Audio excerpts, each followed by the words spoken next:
very good morning to all students here.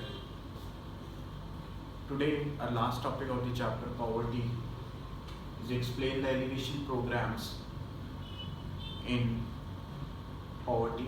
Elevation programs हैं हमारे पास कुछ है, ये दो पार्ट्स में मैंने डिवाइड करे हैं elevation programs. ये तो हमारे causes हैं बेटा, ये हमारे पास causes हैं elevation program के, और यहाँ पे evaluate the performance of PS poverty elevation program suggests that there has been some noticeable change over time. क्या change आया, मतलब यहाँ पे बात आती है कि जो poverty elevation program है इसके अंदर मेन क्या क्या changes आए. नंबर 1 changes ये आया बेटा, जो पहले से और अब में देखा हमने, हमें तो मेन ये देखना है ना कि हमारी poverty कितनी कम हुई है देश के अंदर. तो अगर हम देखें तो कहता है the percentage of population below poverty line has to be declined 46% in our country. 46% country में थी पॉपुलेशन, ये पॉवर्टी बेटा, पॉवर्टी पॉपुलेशन 1973 से 74 में 46% थी. नेक्स्ट हमारे पास अगर हम पॉवर्टी लाइन में देखें, बिलो पॉवर्टी लाइन में देखें 2011-12 में बेटा तो 21.9%, 21.9% पॉपुलेशन जो थी वो बिलो पॉवर्टी लाइन थी. फिर हमने लास्ट देखा 2016 और 17 में तो 16.4% पॉपुलेशन बिलो पॉवर्टी लाइन है. तो हमारे पास ये चेंजेस निकले बेटा. अब हमारे पास जो 18-19 का भी आया है, ठीक है, नया, उसके अंदर हमारे पास लिखा हुआ है 14.3% समथिंग, ये श्योर नहीं है, अप्रॉक्स पे है. और लास्ट पॉइंट है बेटा, wage rate has been tended to rise over time. जो वेज रेट है बेटा वो धीरे धीरे बढ़ रहा है, tended to rise over time. तो धीरे धीरे ये हमारे पास बेनिफिट्स पॉइंट आए, हमारे पास अच्छे पॉइंट ये निकले कि जो पॉवर्टी एलिवेशन प्रोग्राम निकला बेटा, इस पॉवर्टी एलिवेशन प्रोग्राम में जो वेज रेट है बेटा ये हमारा बढ़ा, जितने भी हमारे मजदूर थे, एजुकेशन सिस्टम को बढ़ाया गया, ठीक है. हमारे पास लोगों को जॉब अपॉर्चुनिटीज मिली, रूरल डेवलपमेंट शुरू हुई अर्बन के साथ साथ. जिस जगह पे जो प्रॉब्लम्स थी हमारी उनकी धीरे धीरे शुरू हुआ. मेन हमने जो डेवलपमेंट शुरू करी वो अर्बन एरिया से करी, ठीक है. उसके बाद हमने रूरल पे फोकस डाला, रूरल से स्टार्टअप हुआ हमारा. अब रूरल पे स्मॉल कॉटेज इंडस्ट्रीज को डेवलप करा गया. स्मॉल कॉटेज इंडस्ट्रीज में लोगों को एम्प्लॉयमेंट अपॉर्चुनिटीज मिली, जिनको एम्प्लॉयमेंट अपॉर्चुनिटी मिली उनके बाद एजुकेशन प्रोग्राम चलाए गए सरकार के द्वारा, elementary school education programme, housing facilities दी गई, इंफ्रास्ट्रक्चर डेवलपमेंट बहुत ज़्यादा है. ये सारे बेनिफिट्स के पॉइंट थे बेटा हमारे पास. बट हमारे पास कुछ एक कारण जहाँ पे फेल होता है पॉवर्टी एलिवेशन प्रोग्राम, जहाँ पे फेल होता है उसके मेन कारण क्या है, ये 4-5 पॉइंट में मेन फेल होता है बेटा. ये हमारे पास दोनों कंक्लूजन में उनके क्वेश्चन आया 6 मार्क्स का बोर्ड में कि ये the poverty elevation program has failed to deliver the desired result. Yes. What are the main causes? The causes are as under number 1 point है बेटा यहाँ पे, the administration and concerned staff were inefficient. जो हमारे सरकारी जो staff है ना बेटा, जो एडमिनिस्ट्रेशन है वो inefficient है, वो काम करने में नहीं है, ठीक है. मैंने PSUs के बारे में बताया था, पब्लिक सिस्टम के बारे में, पब्लिक सिस्टम अंडरटेकिंग के बारे में बताया था. उसके अंदर inefficient because the complex procedure involve, उनका ना कॉम्प्लेक्स प्रोसीजर्स हैं जो कि इन्वॉल्व होते हैं इसके अंदर.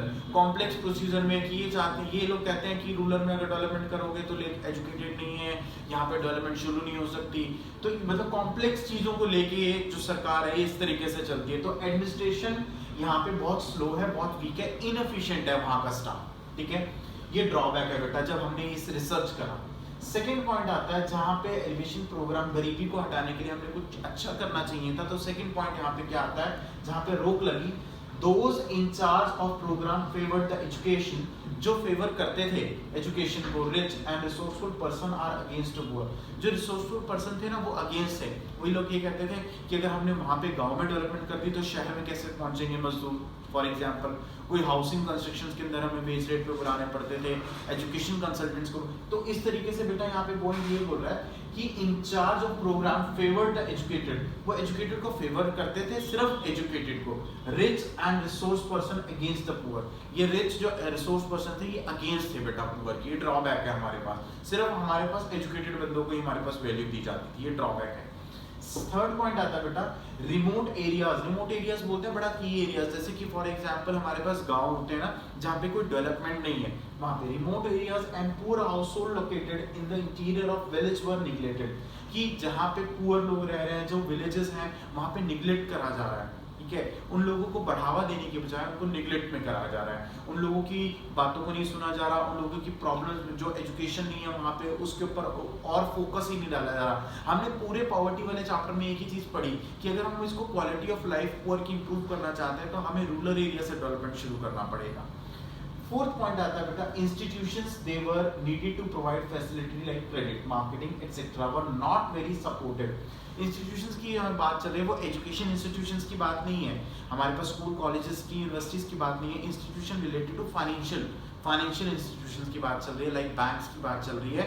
जो बैंक भी है वो भी फोकस नहीं कर रहा है रूरल एरिया पे, वो उन लोगों को इतना लोन्स नहीं प्रोवाइड कर रहा है। बट योजना के तहत अगर हम बात करें तो योजनाएं जब से निकली उसके बाद हमारा फोकस शुरू हुआ रूरल पे, एलिवेशन प्रोग्राम वहां पे वर्क करने शुरू हुए, तो credit marketing etcetera were not be supportive, इतनी ज्यादा सपोर्टिव नहीं थी। सपोज कीजिए एक, हाँ हमारी योजना पॉलिसी भी इसलिए कुछ जगह उनकी भी ड्रॉबैक ये है कि कुछ योजना और कुछ पॉलिसीज ऐसी हैं सरकार की कि एक बंदे को जरूरत तो 10 लाख की है और योजना के तहत उसको सिर्फ 2 से 3 लाख रुपए मिल सकता है, तो वहाँ ड्रॉबैक है, ठीक है। तो ये वाला इंस्टीट्यूशन वहाँ पे भी कैरी नहीं फॉरवर्ड नहीं हुआ। फिर पॉइंट है, the poverty alleviation programs were largely government and sponsored program, ये largely government ही sponsor करती थी इस प्रोग्राम को, but lacked participation of the people, मतलब यहाँ पे कुछ पार्टीज का इन्वॉल्वेशन आ जाता था। जैसे हम कहते हैं ना कि कोई सरकार आ गई, अब सरकार चेंज होती है तो देखो उसके अकॉर्डिंग वो अपने रूल्स को, अपने गाइडलाइंस को, अपनी पॉलिसीज को, अपने प्रोसीजर्स को उनको निकालते हैं, उसको फॉलो करते हैं हमारे जितने भी हमारे पास इंचार्ज होते हैं, ठीक है, एडमिनिस्ट्रेशन जो होती है। तो ये सारे हमारे पास ड्रॉबैक है बेटा, जिसको जो पॉवर्टी एलिवेशन में फेल हो रहे थे, जो कॉज ये फेल के पॉइंट है बेटा, ये मेरिट के पॉइंट्स हैं कि हमारे पास अच्छा क्या हुआ कि पॉवर्टी एलिवेशन प्रोग्राम जब निकले तो इसके अच्छाई पॉइंट्स क्या थे, बट कुछ ड्रॉबैक पॉइंट्स भी थे। तो हमारे पास ये आज का चैप्टर बेटा हमारा फिनिश हो चुका है ऑलमोस्ट पॉवर्टी का। इसके अंदर मेन क्वेश्चंस हमारे पास 3 या 4 मेन क्वेश्चंस बनते हैं। What are the steps taken by the government to remove poverty, explain the elevation programmes of poverty, merit demerit क्या है पॉवर्टी एलिवेशन प्रोग्राम्स के बेटा। और उसके बाद हमारे पास इस चैप्टर के अंदर बनता है रिलेटिव और एब्सोल्यूट पॉवर्टी के बारे में, explain the causes of poverty के बारे में, what are the quality life of, how can we improve the quality life of the poor, ठीक है। वो ये 5 क्वेश्चंस के करीब बनते हैं बेटा, ये सारे के सारे आपको रिटन भी बोले हैं, आप ये रिटन करके आज का भी टॉपिक रिटन करके भेजो।